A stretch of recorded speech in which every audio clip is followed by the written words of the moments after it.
থোড় আমাদের শরীরের জন্য ভীষণই উপকারী, কেননা থোড়ে প্রচুর পরিমাণে আয়রন থাকে। আর আমার এতদিনের ইউটিউব জার্নিতে আপনাদের সাথে থোড়ের কোনো রেসিপি শেয়ার করা হয়নি, তাই আজ ভাবলাম থোড়ের একটা রেসিপি আপনাদের সাথে শেয়ার করা যাক। আজ আমি বানাবো থোড় চিংড়ি। ভীষণই সুস্বাদু এই রেসিপিটা বানাতে সামান্য কিছু উপকরণই আজ আমি ব্যবহার করব। আশা রাখছি ভিডিওটা আপনাদের ভীষণই পছন্দ হবে। ভিডিও ভালো লাগলে লাইক, শেয়ার আর কমেন্ট করতে ভুলবেন না। এখনো যদি চ্যানেলটি সাবস্ক্রাইব করে না থাকেন তো প্লিজ বন্ধুরা অবশ্যই চ্যানেলটি সাবস্ক্রাইব করে পাশে থাকবে।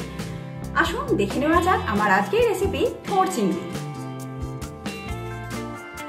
থোড় চিংড়ি বানাবার জন্য এখানে আমি সরু সরু করে থোড়টাকে কেটে নিয়েছি। কেটে নিয়ে ভালোভাবে ধুয়ে নেওয়া আছে। এবার থোড়ের মধ্যে দিয়ে দিচ্ছি নুন আর সামান্য পরিমাণ হলুদ। এবার নুন আর হলুদ দিয়ে থোড়টাকে ভালোভাবে মাখিয়ে নেব।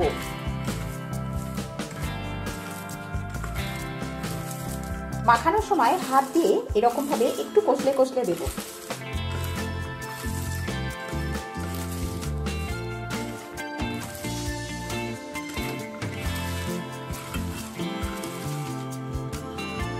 নুন হলুদ ভালোভাবে মাখানো হয়ে গেলে এইভাবে থোড়টাকে আধ ঘন্টার জন্য রেখে দিচ্ছি। আধ ঘন্টা হয়ে গেছে। এবার আমি থোড়গুলোকে আবারও একবার ভালোভাবে এইভাবে কষলে নিচ্ছি।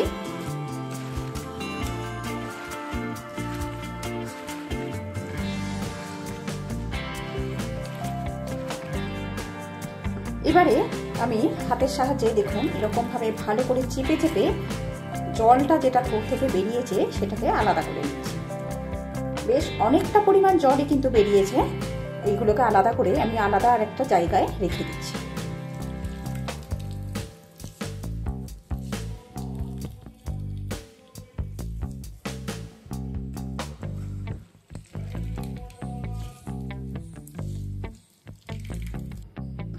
দেখুন কতটা পরিমাণ জল বেরিয়ে গেছে।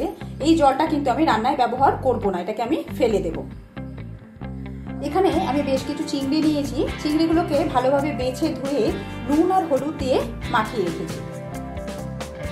রান্নাটা করার জন্য আমি কড়ার মধ্যে সর্ষের তেল দিয়ে দেব। তেল ভালো রকম গরম হয়ে গেলে এর মধ্যে প্রথমে চিংড়িগুলোকে ভেজে নেব।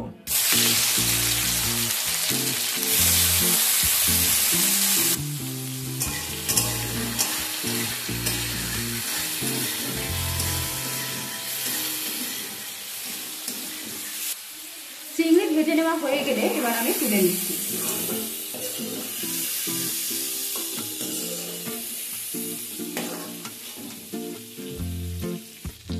এবার কড়ার মধ্যে আরো কিছুটা আমি সর্ষের তেল অ্যাড করে দেব। ফোড়নের জন্য দিয়ে দেবো গোটা জিরে, একটা তেজপাতা,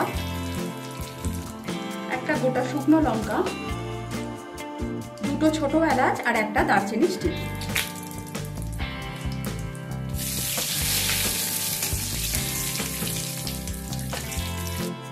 গোটা মশলাগুলো হয়ে গেলে এর মধ্যে একটু বড় করে কেটে রাখা বেশ কিছু আলু দিয়ে দেবো।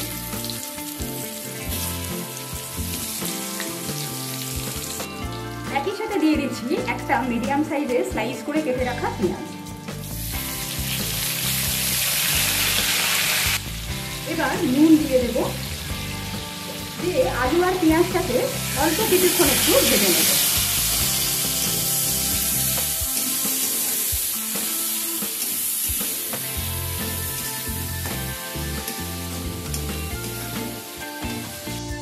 যখন আলু আর পেঁয়াজটা অল্প ভাজা ভাজা হয়ে যাবে সেই সময় একটা মিডিয়াম সাইজের এরকম চৌকো করে কেটে রাখা টমেটো অ্যাড করে দিচ্ছি। টমেটোটা দেবার পর কিছুক্ষণ একটু রান্না করে নেব যাতে টমেটোটা সফট হয়ে যায়। এই সময় এটাকে আমি চাপা দিয়ে রান্না করছি যাতে তাড়াতাড়ি টমেটোটা সফট হয়ে যায়।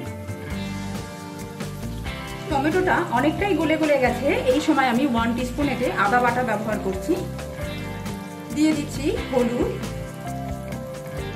হাফ টিস্পুন ধনে গুঁড়ো দিয়ে দিলাম, সেই সাথে হাফ টিস্পুন জিরে গুঁড়ো। আরো অল্প কিছুক্ষণ সময় নিয়ে মশলার সাথে সমস্ত কিছু একবার কষিয়ে নেব। এখানে আমি কিন্তু লঙ্কা গুঁড়ো ব্যবহার করব না। ভালোভাবে এবার আমাদেরকে কষিয়ে নিতে হবে এটাকে।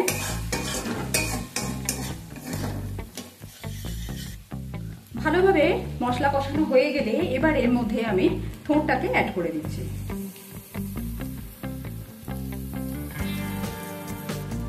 সেই সাথে 4 থেকে 5টা চিড়ে রাখা কাঁচা লঙ্কাও দিয়ে দেব। এবার এগুলো প্রায় আরো 2 থেকে 3 মিনিট সময় নিয়ে ভালোভাবে একসাথে রান্না করে নেব।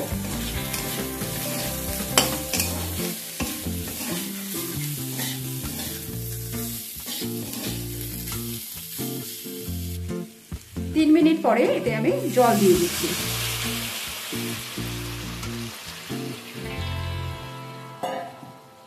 জলটা দেওয়ার পর দিয়ে দিচ্ছি পরিমাণ মতো নুন।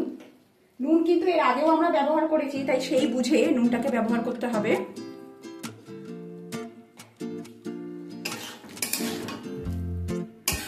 একবার সমস্ত কিছু ভালোভাবে মিশিয়ে নেবার পর এটাকে কভার করে রান্না করে নিতে হবে, যাতে থোড়টা প্রপারলি সেদ্ধ হয়ে যায়।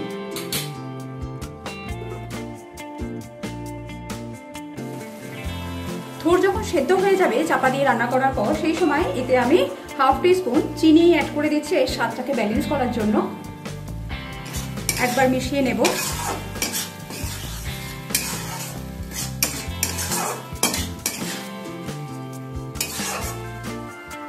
মিশিয়ে নেওয়ার পরই এর মধ্যে আমি ভেজে রাখা চিংড়িগুলোকে অ্যাড করে দেব।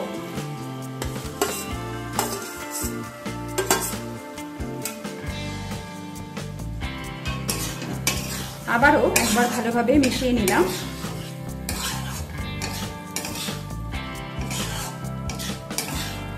এই রেসিপিটা কিন্তু এরকম মাখামাখাই হবে। এবার আমি গ্যাসের ফ্লেমটাকে একদম লোতে রেখে এটাকে চাপা দিয়ে আরো 4 থেকে 5 মিনিট এইভাবে রান্না করে নেব। তরকারিটা দেখুন বেশ সুন্দর মাখামাখা হয়ে গেছে। এবার নামাবার আগে এতে আমি দিয়ে দেবো গরম মশলা,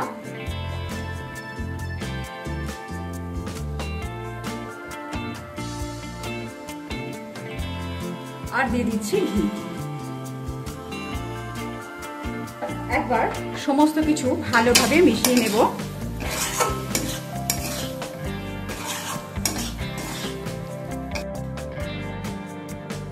একবার সমস্ত কিছু ভালোভাবে মিশিয়ে নিয়েছি।